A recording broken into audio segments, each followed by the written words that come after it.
Il était une fois, il y a fort fort longtemps, sur la côte landaise, le surfeur.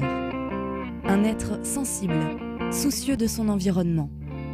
Un être qui chérissait l'océan et ses vagues plus que tout au monde. Mais un jour, le pire advint et le surfeur disparut. On n'en vit plus jamais sur les vagues landaises. Ce fut une catastrophe écologique et économique. Avant cela, le surfeur était un être heureux et épanoui dans son milieu. C'était à l'époque où EDF n'avait pas encore investi la côte.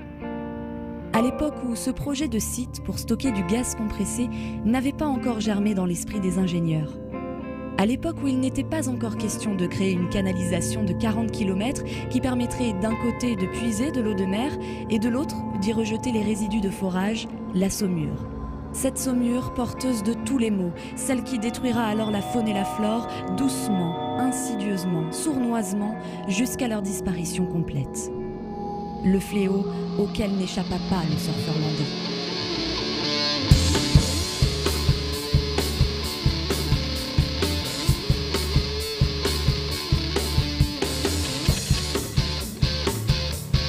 Ce projet était mené par une grande entreprise française qui est EDF. Ils sont partis d'un terrain qui était favorable dans la région de Pouillon et donc ils ont créé des grosses cavités sur une cavité saline pour pouvoir stocker à terme du gaz naturel. Il y a une résistance qui s'est faite. Il y a un collectif citoyen qui s'est créé, il y a des associations comme la nôtre qui se sont greffées à ça. Donc on a été de plus en plus des personnes concernées.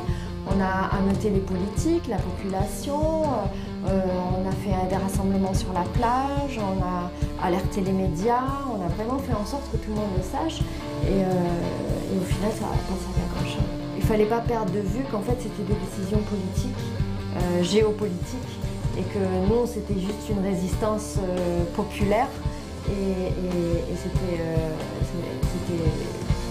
pas équitable en fait.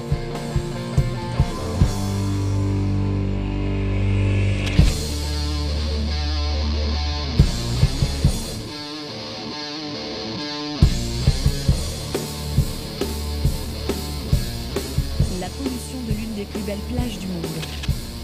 La destruction délibérée du patrimoine naturel des Landes. Le danger de fuite de saumure et la pollution des sites naturels sensibles, des nappes phréatiques et thermales. La dévalorisation du patrimoine foncier, dégradation de l'image des Landes et de l'activité touristique. Les risques Céveso 2 sur le site de stockage dans une région de risque sismique 3 sur 5. Le gaspillage du sel. La totale contradiction avec la politique énergétique avisée par la région, la violation des chartes en vigueur sur l'environnement pour un projet purement spéculatif.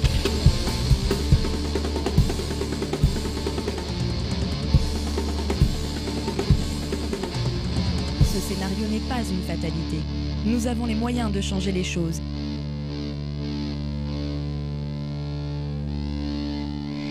Signez la pétition.